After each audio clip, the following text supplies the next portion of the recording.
Deltoid. Deltoid. So no, this is one of them that know the origin. You certainly know the insertion is deltoid tuberosity, right? About 40% of the way down the humerus. And actually Cal has a pretty good one. It's palpable. It's not palpable on everybody. There's a little ridge in there. You feel it? And if you really are ever in doubt, have them abduct, and you'll see there's Cal's deltoid. You can see it converges on one spot, right? Don't get confused. This is tricep back here. So let your arm down. Is that where we were palpating before? So there's that ridge. Okay. So you can see when it's down, it looks much different than when we're resisting abduction. It looks like the muscle's short. But if Cal relaxes and lets his arm down, you're still 40% of the way down the arm. So 2/3 of the clavicle on this side, or I'm sorry, 1/3 of the clavicle on this side, anterior deltoid. Acromion process, and then spine of the scap for the posterior. So anterior is clavicle, middle deltoid is acromion, posterior deltoid is spine of the scap. All of those converge on this one spot. Be able to test, certainly abduction. The common action is shoulder abduction. But anterior deltoid and posterior deltoid does everything opposite of each other. And that's what I was saying. Make sure you can discern on there what the different actions are. Like anterior deltoid, you would do incline bench. That's how you would work on anterior deltoid. That's one way you would work on it. And that's really flexion, more shoulder flexion, right? Posterior deltoid, if you're doing shoulder flexion, posterior deltoid is totally elongated. It's not shortening. So you have to do something in extension. And most people don't work on posterior deltoid. But there's a bunch of other movements. It's not just flexion, extension, and abduction. There's a whole bunch of other things that it does. The deltoid in all maybe does 10 different motions. So, and they're easy. Once you figure out line of pull, without giving too much away, but once you figure out line of pull, like, oh, that's flexion, oh, it's also abduction, oh, it might be internal rotation, it might be horizontal adduction. Once you figure all of those things out, it will help you to figure out what the posterior deltoid does as well. I mean, it's all based on line of pull, so that's what I always preach to you guys. Supraspinatus. Supraspinatus, Cal. Just turn around. So supraspinatus, best thing for you guys to do for any of these posterior rotator cuff muscles is identify the spine of the scap. Anything above it that's not trap is supraspinatus. That's the only one that lives above, right? When I palpate supraspinatus, I don't go right here. I go right above the spine, and I sort of push downward back into the spine. So you want to be just above it, but then you're going to push sort of at a diagonal angle. And that way I know, like, this is his trap up here. This is not his trap right here. That's supraspinatus. Okay? So that comes from supraspinous fossa. It inserts onto the greater tubercle.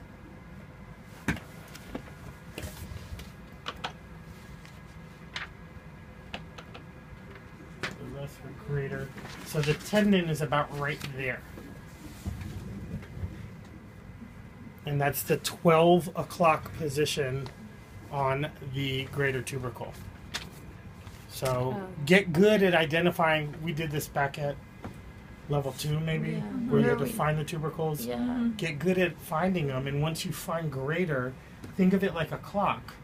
Right, the one that's on top at the 12 o'clock position, that's supraspinatus. And that makes sense because it runs through here, goes under the coracoacromial arch, and then inserts onto the greater tubercle. Abduction.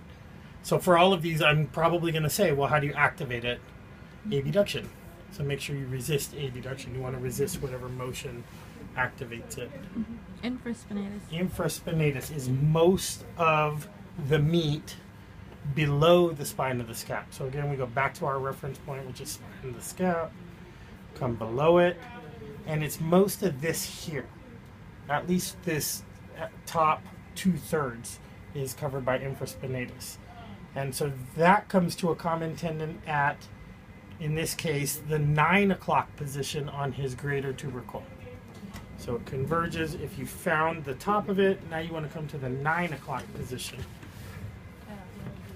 And there's that. And on, and maybe if we put Cal in a different position, it might be easier to feel it. If you have somebody that's really, really lean, you can feel the individual tendons as well. Not a knock on Cal, but when you have mass, a bunch of mass in your deltoids, it's going to cover up those smaller tendons, right? But if you dig hard enough and you are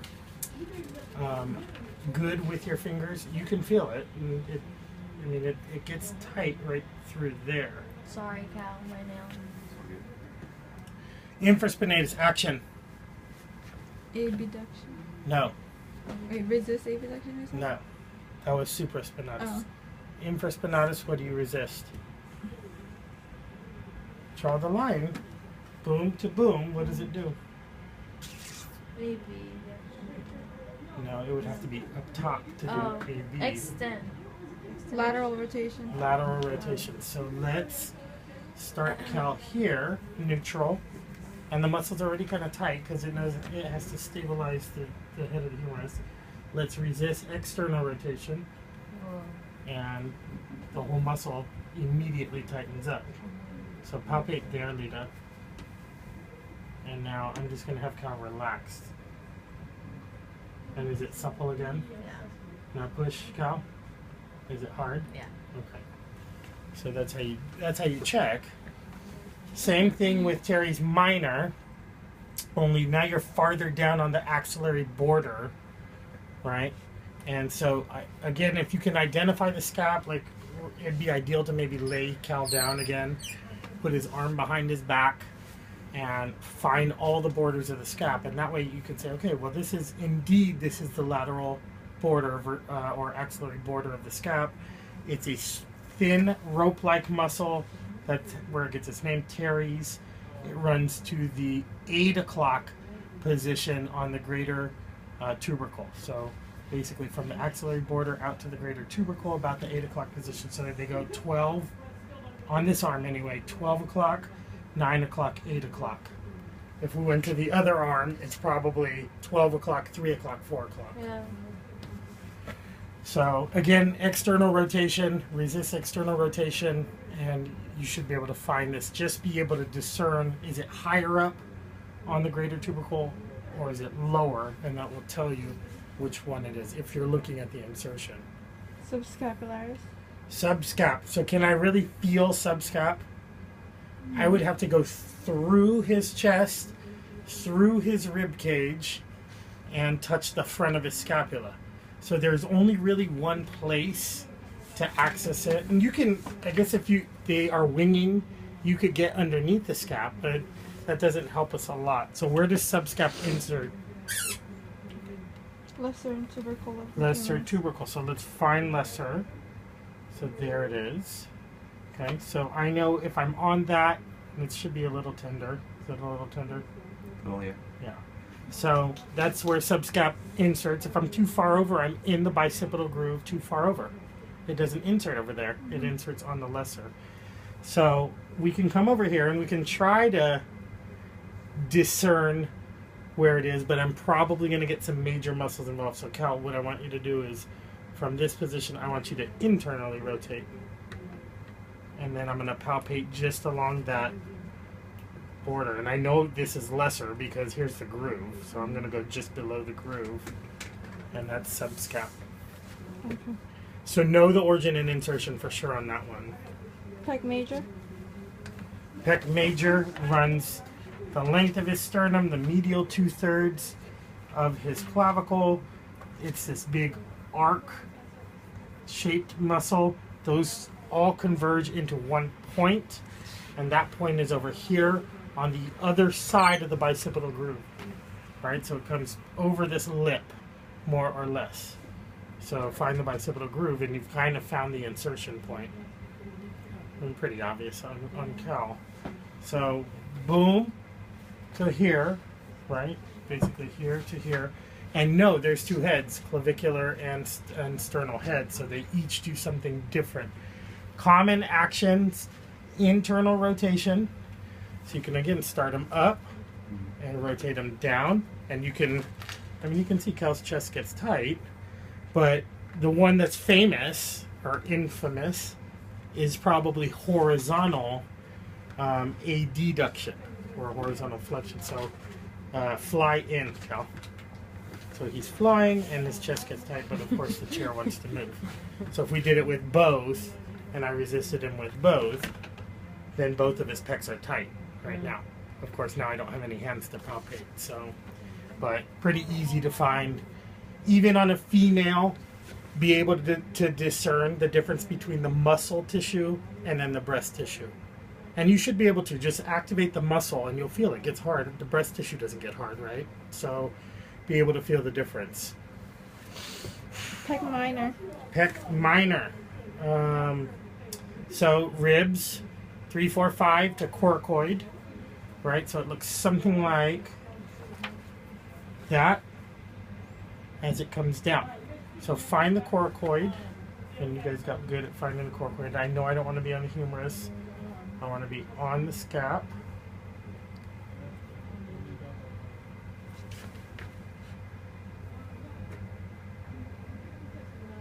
Too far in. Yeah, that's it. Okay. So there's coracoid. And again, so something like that, draw the number 3 and then come from the coracoid. And so they all kind of go down like this. So you can palpate certainly the coracoid. The fibers of the muscle are actually under pec major. So one of the things I might do is lie them on a table like this, hands interlocked behind their back, and then see if they can push their elbows down to the table. When they relax, can their elbows go down to the table? If not, pec major is a little tight, and I would palpate then. I would start at the coracoid and then sort of work my way down. But that's how you test for pec tightness. Cal can show you that too, because they had to do that. So Biceps brachii. biceps brachii. So 2 heads, long head, short head. Short head, we're already on the coracoid. Let's go right back to the coracoid. That's the short head. Comes down, inserts into Radial tuberosity. radial tuberosity. Long head, Supra. supraglenoid Glenoid. tubercle. Can't palpate it because you got to go into the shoulder, right? It's inside the shoulder or inside the socket part of the shoulder. But you can follow the long head of the biceps tendon up as it dives into the shoulder. Right, just follow the bicipital groove, and you know you're over the long head tendon. So, what does it biceps do? Elbow flexion. Okay, so Cal, stand up. Elbow flexion. So go ahead, flex your elbow, and we'll resist it. And here's the belly of the muscle, right? Probably the most famous of the elbow flexors. Okay, you can come down and keep pushing. And I can find the tendon as it crosses here. So go ahead and palpate that tendon. That's bicep tendon. Okay. Now don't forget, it is a shoulder flexor too. So if you want to get long head involved, flex the shoulder. Right, and that's how we test. That's what test is that? This one. Hold it up, Cal. Don't let me push down. Speeds test.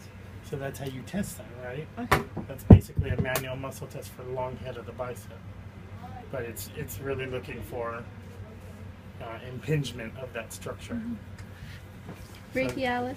Brachialis.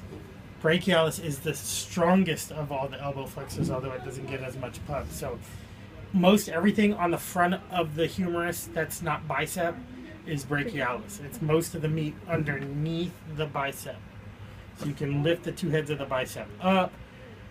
Similar to like the relationship between gastroc and soleus. You know how you can palpate soleus sort of from the side? That's maybe what I would do to rule it out. I can also, if I put Cal in this position, now this is shortened, this is lengthened.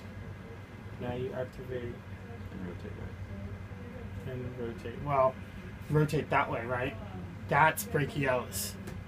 So this way, because remember biceps supinates, that's the first thing it wants to do. Beyond shoulder flexion and elbow flexion, it first wants to supinate. That's the first thing it'll do from a pronated position. So if Cal flexes up now, this is mostly brachialis. Keep coming, keep coming. Okay, so he's in a he's in a pronated position, but he's still doing elbow flexion. That's how you isolate brachialis. And think about this: is it easier to do a pull-up or a chin-up? Chin-up. Right? Because now you're involving biceps as well. In this position, Right. you're depending on brachialis and lats. I mean, in all of them, you're depending on lats. But one of them gets more muscle involved, and that's because in this position, when you're trying to activate the biceps, what's the first thing I said they want to do? Supinate. Yeah. Well, if you're holding onto a bar, they can't supinate, Mm-mm. right? So they can't really contribute to elbow flexion as well. Okay. Okay? Triceps. Triceps. So again, fairly easy. Have them extend their elbow, and then good triceps develop like a nice horseshoe shape, right? So you have a long head, a lateral head, and a medial head. That long head sort of forms that floor in there. Remember, it also the long head crosses the shoulder, so it helps with shoulder extension. You could always start here and then have them extend, and you'll be able to actually get in there and dig in and find tricep tendon. Okay, it goes to the infraglenoid tubercle. You can find them. The meat, the bulk of the tricep right there. I mean, that whole thing is his tricep, right? So it's a good hunk of meat, but it comes up. It forms a very common tendon up here.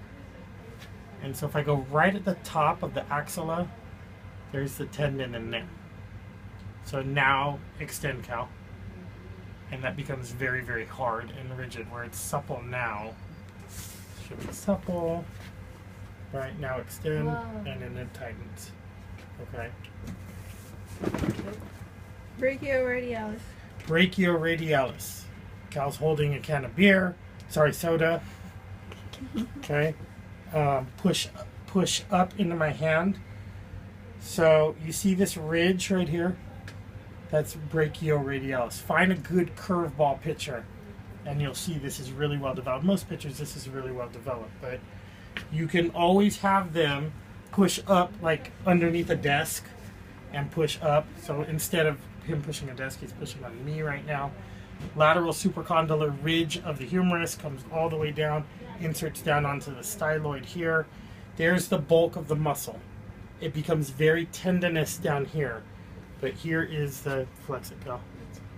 There's the bulk of the muscle. Carpenters that use a hammer a lot, good, well-developed brachioradialis. And it's only pictures. And pitchers. Well, pitchers have a good one. I mean, it's not only pitchers, but they Oh, have okay. a good one.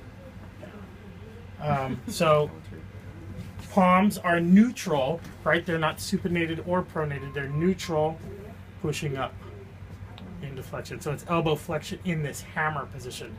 Remember, it's the beer drinker muscle, Oh. right? I couldn't hold a beer like this. And I couldn't hold a beer like that. I mean, I could. I'm talented. Oh. But it's very likely you're going to have your palm in neutral when you do that one. And remember too, in this position, it actually helps to bring it back to neutral. So from supinated, it brings it back to neutral. From pronation, it supinates it back to neutral. So it always wants to, its natural tendency is to be like a robot. Right? It wants your palms to be sort of in that neutral position. Wrist and long finger I couldn't flexors. figure this Okay, so if we break it down and make it a very common thing, where are the flexors? Posterior. Posterior, so here. Right here. And that goes. Hold on. That sounds wrong. Oh, no. Anterior medial. Okay, so here, right? And then extensors are lateral. So I always remember, and I don't know why I do it this way, but I call it family. FMLE. Flexors, medial, lateral, extensors. Wow. Right? And I used to I had a slide that would pop up when I would present this to my students, and We Are Family would be playing on the slide. And so my kids would always remember, oh, family, flexors are medial, lateral are the extensors. So, and you can test this too. I mean, come up and find the medial epicondyle of the humerus and have them flex. And does the muscle get hard here, or does it get hard on the outside? And so, right, relax, Cal. So supple should be supple except for on the bone, obviously. Now have Cal flex, and it becomes very rigid. Okay, so come over to the extensor side now. So now we're talking about lateral epicondyle. Okay, so just be neutral, Cal. Now extend, and then it becomes rigid up there. Those are the common, that's the common flexor wad and common extensor wad. Extend your wrist from there. And you can see they light up, right? Those muscles light up. Turn your hand over. Okay, now flex your wrist over there. And so these muscles light up on this side versus keep it flexed. Versus on this side, it's not as defined anymore. There's no tone. Extend from there. There's the tone. See the difference? So if you forget, if you don't remember family, which I hope both of you remember family, I definitely. then just test it. Resist flexion and extension and palpate on both sides. Palpate medial and lateral epicondyles and test which one gets harder in flexion. Is it medial or is it lateral? Which one gets harder in extension? Is it medial or is it lateral? And that's how you'll remember. Now all the separate insertions, that's different. Right? I know, like if I'm looking at flexors, palmaris longus goes to there. Flexor carpi ulnaris goes to this side. Flexor carpi radialis goes to this side. Flexor pollicis longus, flexor pollicis brevis is in here. You have a so all those things sort of form this common bond. Some of them start down here. Most of them start up here at the epicondyle. So which insertions do you really care? Well, if I ask you, okay, where is ulnaris, then you should test flexion, but you might want to differentiate by having them do ulnar deviation. If I say radialis, then you might want to have them do flexion and radial deviation. So one of them looks like up and in, the other one looks like out and up. Kind of hard to do that way. Flex and go that way. Can you do it from this position? On this end. So flex. Flex this way. And then go that way. Yeah, and so actually it tightens up pretty good on him here. Feel that. That's flexor carpi radialis. Okay. So same thing with extensors, only now we're talking about the back of the hand, right? So to the thumb side are the radial. To the pinky side are the ulnar. And then you have straight down Broadway, you have the digitorum, right? The one thing I would say about flexor, the flexor digitorums, because I could call off any of them, right? I might say, okay, what about flexor digitorum profundus? Yeah. What does that move? Does it move, they move the fingers, does it move PIP or DIP? PIP. So PIP flexion would be that, and DIP flexion would be that. When something is profound, Wait, say that again? So PIP flexion looks something like that, where DIP flexion looks like that. You're bending the end, right? It's this knuckle versus this knuckle. Which one is bending? So when something is profound and you have to think about it, you might scratch your head. Flexor digitorum profundus goes to the DIP. Flexor digitorum superficialis goes to the PIP. Make sense? Yeah. I always remember like George Bush scratching his head looking like a monkey. And I always think, oh, something must have been profound. And it could have been like how to spell potato or something. Because that might be profound. That's probably a better joke for Gore. Was it Gore? No, it was, well, anyway. Quinn. One of the vice president. No, vice president. Yeah, before Clinton. Oh. Who was the VP? Who was Bush's VP?